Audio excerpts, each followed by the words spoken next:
Hello everyone, welcome to the TinyTableauTip series. This is Zyad and I'll be sharing with you two of my methods to create user guides in a dashboard.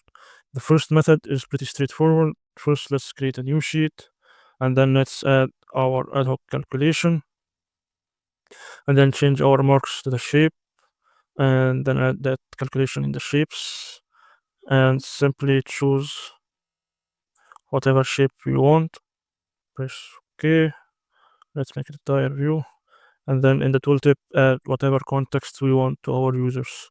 And this is how it looks in a dashboard. It depends on your context. One more thing, you may not find all of these folders in your settings, as some of these folders were manually added by me. So to add yours, you need to adjust those folders in my Tableau repository folder. And in case you don't know where that is located, simply go to File, then Repository Location, and go to Shapes.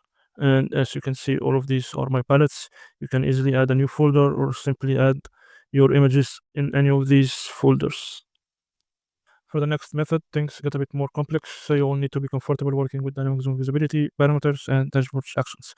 Let's first see how it looks on a dashboard, and this is one of my dashboards on Tableau Public, and it is also downloadable for you if you would like to reverse engineer it yourself.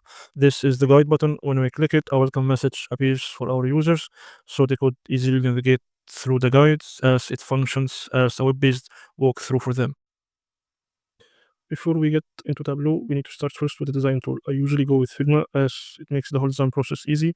And first we need to export our dashboard as an image. And to do so, let's get back to Tableau. Make sure you're in your dashboard, then head to Dashboard tab, either copy or export your image. Then in Figma, import your image as it will be your design base. And as you can see, I do have 4 different designs, each with different annotations and instructions for my user to make sure they understand the flow between each element. Once you're done with your design, export all of these designs as later on you'll be using them in your dashboard. Now let's get back to Tableau to see how the logic actually works. First, we'll set up a parameter that represents the number of images we have in our guides, and it is going to be an integer data type, and it can be either a list or a range. And in our case, I had 4 different designs, so the maximum value will be 4. And as you notice, my minimum is 0, not 1, as this is going to be the default value when the guide is disabled. The next step is to bring all of our images into the dashboard, and to choose which image shows up, we will be using dynamic zone visibility powered by Boolean calculations. These are a simple calculation that compares our parameter with a static value. Each static value corresponds to a single image. Once you assign all of your calculation to every image, you can simply change the parameter to swap between images in the dashboards and test your logic. Next, you must notice that I have multiple buttons in my dashboard, starting from how to read button, then let's get started, along with the next, back, and close button. But these buttons are yet not interactive. So to make them interactive, we will be creating multiple empty sheets for each one of these buttons. Each button or sheet will have its own logical calculation in the details marks, and for the open guide, it has a static value of 1. The next button has this calculation that adds +1 to the parameter, and then the back button has the same, but it -1 for the parameter. And finally, the close calculation is a static 0.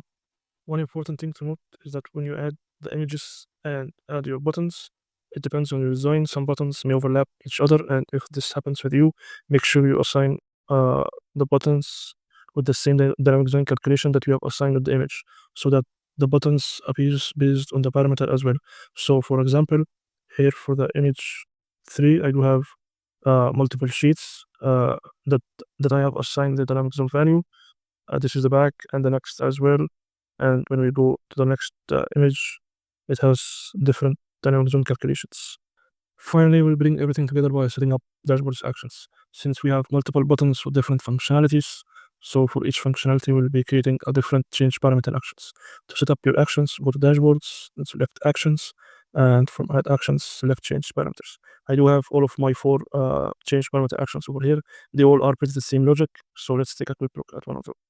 So first, you select your source sheets. These sheets are the sheets that will trigger the change of your parameter, and then you select your parameter that will be triggered. and then the source field, that is the calculation that was added in the details marks in those sheets. And then don't forget to run action on select, and voila, now we have a user guide that looks like a web-based applications. Finally, thank you Tori for the invitations, and hope to see you all in the next Tiny Tabletop series.